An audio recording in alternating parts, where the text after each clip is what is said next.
धुळे नंदुरबार जिल्हा परिषद तांत्रिक आरोग्य कर्मचारी सहकारी पतसंस्थेच्या चेअरमनपदी चेतन पवार तर व्हाईस चेअरमनपदी श्रीमती वैशाली फटकाळ यांची बिनविरोध निवड।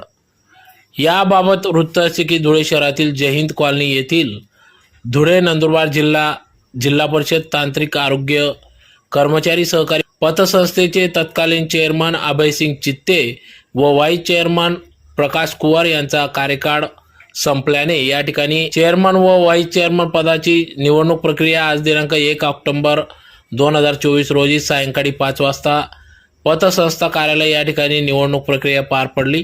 यावेळी चेअरमनपदी चेतन पवार तर व्हाईस चेअरमनपदी श्रीमती वैशाली फटकाळ यांची बिनविरोध निवड करण्यात आली। तर या प्रसंगी सदर निवडणूक प्रक्रिया ही गटनेते डी.ए. पाटील यांच्या मार्गदर्शनात पार पडली। तर यावेळी गटनेते डी.ए. पाटील